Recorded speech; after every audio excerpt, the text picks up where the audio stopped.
आज एक बहुत महत्वपूर्ण कार्यक्रम में हम सब इकट्ठा हुए।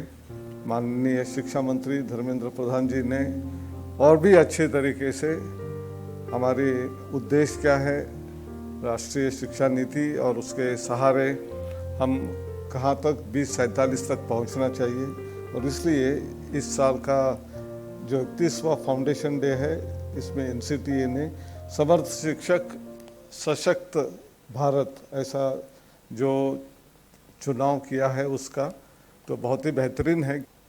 दोनों ने बताया था कि हमारे देश में करीब करीब 1 करोड़ शिक्षक है वो स्कूली एजुकेशन में, 15 लाख शिक्षक करीब करीब उच्च शिक्षा में है, और 26 करोड़ के ऊपर छात्र है स्कूलों में, और करीब 4.5 करोड़ छात्र है उच्च शिक्षा में।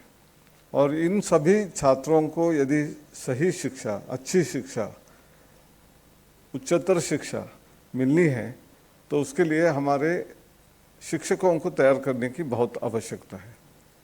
और शिक्षकों को तैयार करने के लिए एनसीटीए ने किए हुए जो प्रोग्राम्स है, बीएड हो, एमएड हो, डीएड हो, यहाँ अच्छा शिक्षण मिलने से वो शिक्षक अच्छे तैयार होकर वहाँ जाएंगे और वहाँ शिक्षार्थियों को अच्छा पढ़ाएंगे। तो एक चेन रिएक्शन जैसा है। तो उसके पहले हमारे रेगुलेटरी अथॉरिटी जो एनसीटी है, एनसीटी का जो रोल है कि ऐसे एजुकेशनल इंस्टीट्यूट्स जहाँ टीचर्स को तैयार किया जाता है उसका रेगुलेशन अच्छे तरीके से होना चाहिए। 31वें साल में हम पदार्पण कर रहे हैं, लेकिन यहाँ कभी नीचे कभी गिरावट सब आई थी। और अभी भी मुझे पता चला कि पंकज अरोड़ा जी ने पिछले साल करीब करीब 2,500 ऐसे कॉलेजेस जहाँ कोई फैसिलिटी नहीं थी, ना शिक्षक थे, ऐसे कॉलेजों को बंद भी कर दिया। तो ये भी आवश्यकता थी। और एक महत्वपूर्ण बात है ना, अभी 2 अन्वेषिका और Indian journal of teacher education जो दोनों 10 सालों से बंद पड़े हुए थे, उनको भी शुरुआत की। इसके लिए भी अरोड़ा जी को बहुत बहुत बधाई। रिफॉर्म करने के लिए टेक्नोलॉजी का उपयोग, जगदीश जी ने कई चीज़ें बताई है। तो मेरे ख्याल से इंस्पेक्शन के लिए वहाँ न जाते हुए, जहाँ हम हमारी राष्ट्रीय शिक्षा नीति में कहा है कि regulation should be light but tight, तो लोगों के ऊपर ट्रस्ट, भरोसा रखना, तो जो अच्छे इंस्टीट्यूट है उनके ऊपर भरोसा रखते हुए इंस्पेक्शन वहाँ जाके फिजिकली करने के बजाय टेक्नोलॉजी का उपयोग करके कैसे कर सकते हैं, उसका उपयोग हमने शुरुआत में एआईसीटी में किया था। मुझे पता है एनसीटीए वालों ने वहाँ आके उसको देखकर उससे भी बढ़िया चीज़ यहाँ बनाई, जियो टैगिंग के साथ आगे बढ़ाने का काम किया है। तो ऐसे टेक्नोलॉजी का उपयोग करके एक तो शिक्षा देने वाली संस्थाओं में कोई गड़बड़ी ना हो, ये पहली बात है। और बाद में वहाँ उनका करिकुलम क्या होना चाहिए।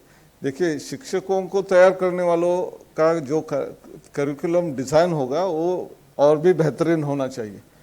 जैसे अलग अलग राष्ट्र के सामने जो अलग अलग विचार है कि 2047 तक हमको बहुत सारी अचीवमेंट करनी है, एक उन्नत राष्ट्र होना चाहिए, विकसित राष्ट्र होना चाहिए, लेकिन हमारे इथोस, सिविलाइजेशनल वैल्यूज़ जो मंत्री जी ने भी कहा कि वसुधैव कुटुंबकम, तथा हम पूरे विश्व को अच्छा मानते हैं और अच्छा करना चाहते हैं, तो सर्वे जनाः सुखिनो भवन्तु, ये दोनों को कहाँ से शुरू होना है। ये तो पहले तो टीचर के डीएनए में आना चाहिए, तभी वो बाद में स्टूडेंट के डीएनए में जा सकता है।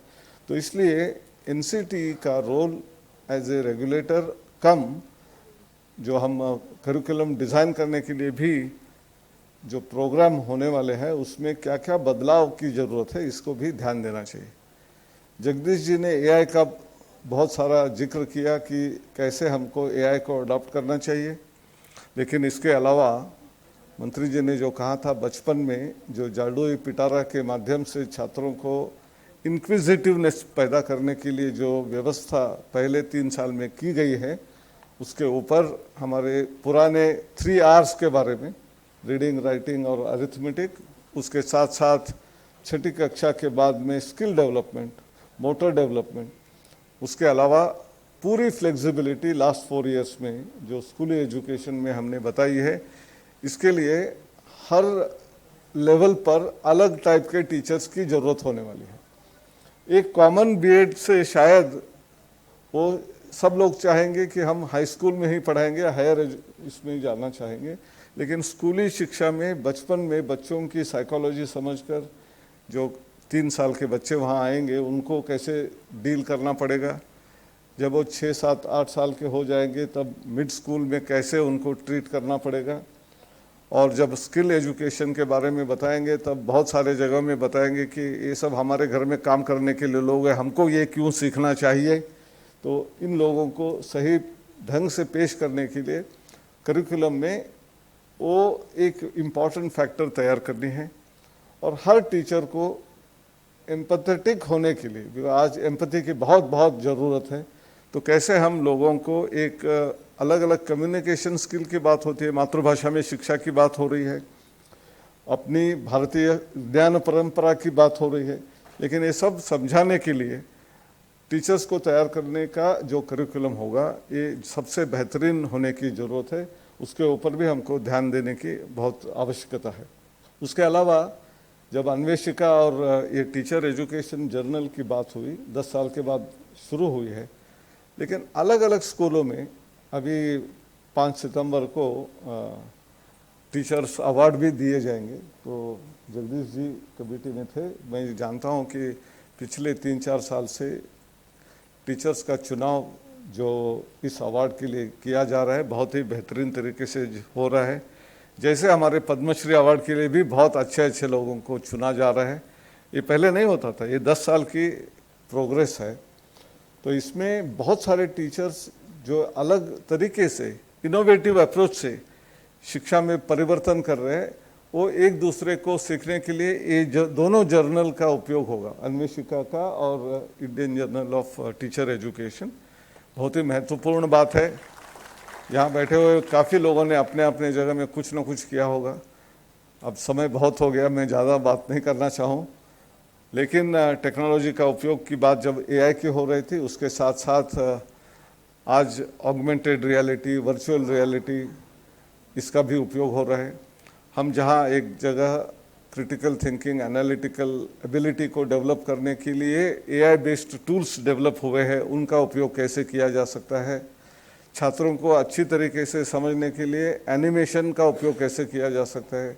छोटी छोटी मूवीज़ बनाकर उनको छात्रों को, भले वो साइकोलॉजी या फिजिक्स हो या केमिस्ट्री या कंप्यूटर साइंस हो, सिखाने के लिए कैसे उसका उपयोग हो सकता है।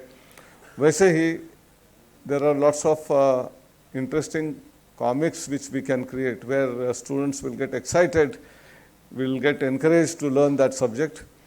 क्योंकि छात्रों को बचपन में सबसे ज़्यादा बेहतरीन जो अच्छा लगता है वो कॉमिक्स है। तो कॉमिक्स के भी माध्यम से हम शिक्षा कैसे दे सकते हैं, उसके ऊपर भी शिक्षकों को विचार करना चाहिए। और मैंने कहा एनिमेशन, वैसे सिमुलेशन से भी अलग अलग विषयों को सिखाया जा सकता है। ये सारी टेक्नोलॉजी की उपलब्धता जो आज मिली है, उसका पूरा का पूरा उपयोग एनसीटीई अपने करिकुलम डिज़ाइन में करती, और ऐसे शिक्षक तैयार करने वाले शिक्षक यानी गुरु तैयार करेंगे तो मेरे ख्याल से अगले एक 10-15 साल में भारत सचमुच में विश्व गुरु के रूप में उभरने के लिए तैयार हो जाएगा। ऐसे कहते हुए मैं 4 शब्द समाप्त करता हूँ। जय हिंद, जय भारत।